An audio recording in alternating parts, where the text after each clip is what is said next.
Is Trump about to commit his ultimate treason? Check this out. Leave your comments, ding the bell, share it with your friends, and subscribe to our channel. Number one, it's fairly obvious, I think, to everybody. In fact, the New York Times is even, one of the columnists, or maybe it's the Washington Post this morning, was writing about how, Trump's whole thing about not conceding and staying in office and calling fraud and all this. He's just doing this so that he can send out fundraisers. I got like 8 or 9 of his fundraisers between the time I went to bed last night and the time that I woke up this morning. It's just there's a constant. I must be getting 15 or 20 of these things a day. And now that he's set up his new PAC, which he set up yesterday, I actually filed the papers on Monday, but yesterday that new PAC became the place that gets 60% of all the money. So, Trump is running a scam, a grift, but, is there a bigger issue here? The founders' greatest fear when it came to the president was that a man would be installed in the office of the presidency who was actually either indebted to, which is why they put the emoluments clause in the Constitution, or, has his primary loyalty to another government. Well, keep in mind, this was a time early in our republic when many people in government weren't actually born here. Alexander Hamilton, for example, So that's why we've got the emoluments clause in the Constitution, which of course Trump has just been sneering at. So then we have this story back in 2017 of Jared Kushner. He had $1 billion debt coming due on his 666 Fifth Avenue property. You'll recall when his dad got out of prison, his advice to Jared was buy a big fancy high status office building in New York City, marry a woman who is rich and powerful and has good connections, and buy a newspaper. Those are the 3 suggestions his father laid on him after his dad, the professional grifter, got out of prison. And Kushner did all 3. He married Ivanka Trump. He bought the New York Examiner. I believe it's called, maybe it's the Observer. It's an obscure newspaper, but it's a New York newspaper. And he bought 666 Fifth Avenue, and he paid $1.8 billion for it. Right now, it's worth about $1 billion, maybe. And he needed enough money to pay off that mortgage, because it was a short-term mortgage that he bought it on. So he goes to Saudi Arabia and the UAE and has this chummy visit with all these guys. And what do? 3 weeks later, they blockade Qatar. And no water, no food, no weapons, no nothing. And it's not just a blockade of the land. Qatar's a peninsula that sticks out from that area into the Arabian Sea. And not only did they do a land blockade, they also did a sea and air blockade. So they were like, we're going to starve you guys. And all of a sudden, an investment fund whose largest or second largest owner, contributor, whatever you want to call it, is Qatar, is the sovereign wealth fund of Qatar, gives Jared Kushner $1 billion, and the blockade ends. And then Trump, he's been bragging that, he prevented Mohammed bin Salman, the dictator of Saudi Arabia, from being held responsible for murdering Jamal Khashoggi. And when Erdogan in Turkey, where Trump's got a hotel that produces a couple $1 million a year for him, when Erdogan said stab the Kurds in the back, the Syrian Kurds, Trump said, okay, no problem. Remember those videos of the Kurds, the Kurdish soldiers fleeing the area and giving the finger to our reporters? Screw you, America, you just stabbed us in the back. Well, it guaranteed a couple $1 million a year of cash flow to Donald Trump, who is badly in debt. I mean, he's over $1 billion in debt, and we know from his tax returns at least $400 million of that he personally guaranteed. So what does he know? What does he have that could make him $1 billion? What government or country might be willing to figure out a way to shovel $1 billion to Donald Trump in exchange for something? I think it's a fairly open question. One possible answer, this is from the New York Times. This is Sanger and Schmidt, reporters of the New York Times, writing, quote, the hires, they're talking about this shakeup at the Pentagon. One of the guys, Kash Patel, was Devin Nunes's guy who, invented the whole, the Russia investigation's a hoax thing.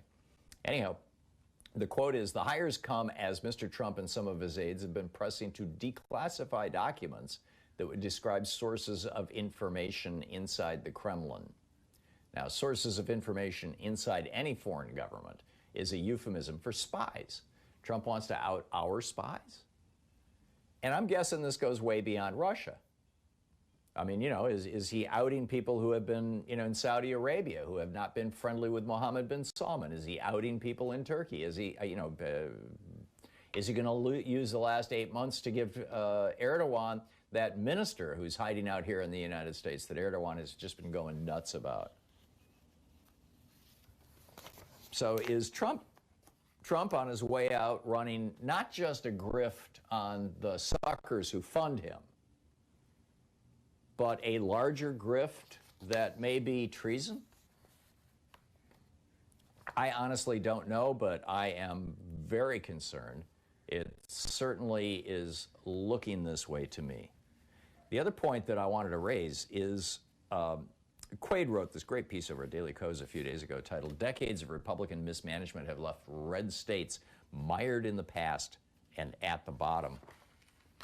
And just to lay this out, the Republicans have basically controlled the South ever since Lyndon Johnson signed the Civil Rights Act.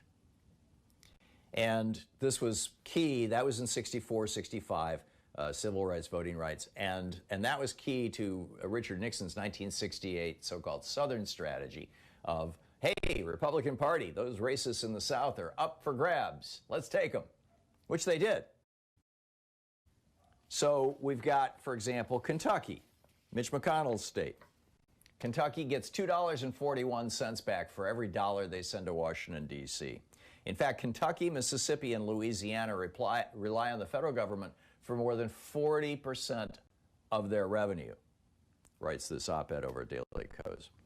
Now, most of our budget deficit is because of red states. You don't hear the Republicans squealing about this, right? The top 5 states for people on disability are red states. Disability is something, people are modestly disabled, but they can, but are still capable of work. If they can get a job, they'll go to work. If there's no job, they'll go on disability, right? There's that kind of middle ground where they're legitimately disabled, but they also probably could work. But, no jobs because of, the red states, no education, no infrastructure, no higher, well, I'll get to that. But the five worst states for disability: Mississippi, Kentucky, Arkansas, Alabama, West Virginia. 9 of the top 10 states with the lowest labor force participation rate, what the point I was just making, are Kentucky, Mississippi, Alabama, Arkansas, West Virginia, South Carolina, Tennessee, and North Carolina. Poverty rates. Mississippi has the highest poverty rate in the nation at almost 20%, 19.8%. And then Louisiana at 18.7%, West Virginia 17%, Arkansas 16%, North Carolina 14%, Alabama 16%, Kentucky 16% on. Red states have the least educated populations. The states who rank at the bottom educationally are Tennessee, South Carolina, Kentucky, Alabama, Arkansas, Louisiana, West Virginia, and Mississippi.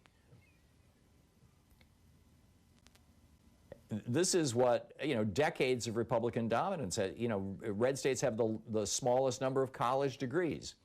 That uneducated I gave you was just high school. When you look at college, it's the same thing. And the state, that list I gave you includes colleges. The least number of college degrees, and it's just kept them at the bottom. And what happens when your population doesn't have a good education? They don't do well economically. Healthcare systems. The 10 states with the worst healthcare systems are Georgia, Louisiana, Alabama, North Carolina, Mississippi, Arkansas, Tennessee, South Carolina, Texas, and Alaska. Residents of Texas are 6 times more likely to not have health care than people who live in Massachusetts. Georgia has the worst child immunization rate in the country. It just goes on and on. At what point do Republicans wake up in these red states and realize that they've been screwed, they've been played by these Republicans for years? This is the Thom Hartmann Program. For 40 years, to be more specific, since the so-called Reagan Revolution, or you could argue, 60, 70 years, all the way back to the Southern strategy.